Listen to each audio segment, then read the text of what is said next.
Well, hello, this is Debbie Nelson, and we are here today for tips and tricks. I am absolutely delighted to introduce you to one of our consulting partners at Together SC.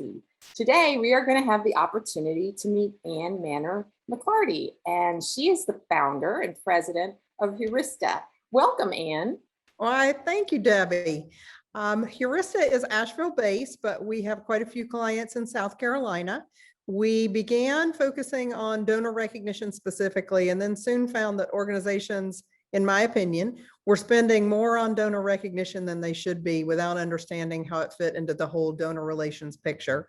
So now we do consulting on donor relations and stewardship, which often includes donor recognition product design, but we really enjoy looking at the full spectrum of stewardship activities. Well, great. And thank you for being here. And thank you for being a member of our consultant collaborative at Together SC. So the question, and I think a question that's probably on all nonprofit leaders' minds, is around donor stewardship, which is your expertise. So in times when budgets are tight and resources are tight, like they are today, of course, in this time of COVID and post-COVID, but looking on at any time for nonprofit, when resources are tight, what are the must-do strategies? What are the things that we can't not do around donor stewardship and retention? What are your recommendations? Well, when we think about donor relations, there are really four principles that it's based on, four sets of activities that we need to do. And the first one is gift acceptance and compliance. And that really happens, that's not facing the donors, but if you're not aware of what gifts you are willing to take, from whom you'll take them, and what you'll do with them, you're not really prepared to take a gift. So that's a little homework you need to do in the background. The next three are donor facing. So the first is the acknowledgement.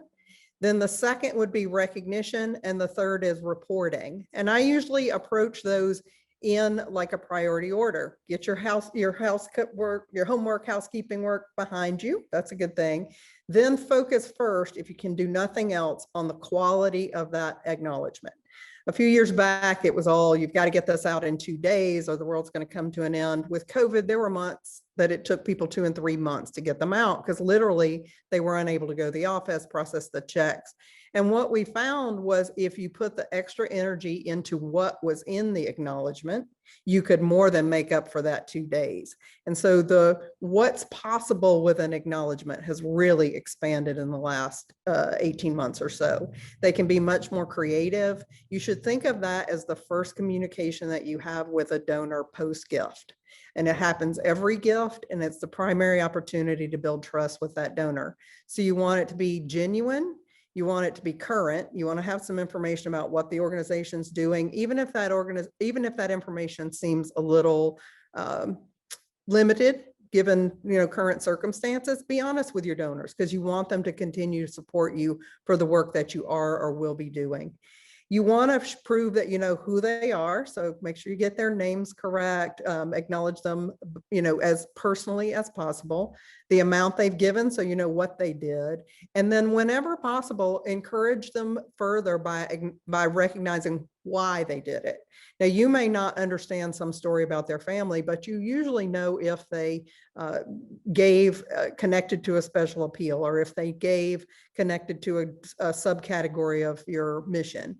And the more that you can be specific about that, the more mileage you get out of building a relationship with the donor. And stewardship and donor relations get used interchangeably, but stewardship is really what we're doing with the money you gave us, and donor relations is what we're doing to build an ongoing relationship with you.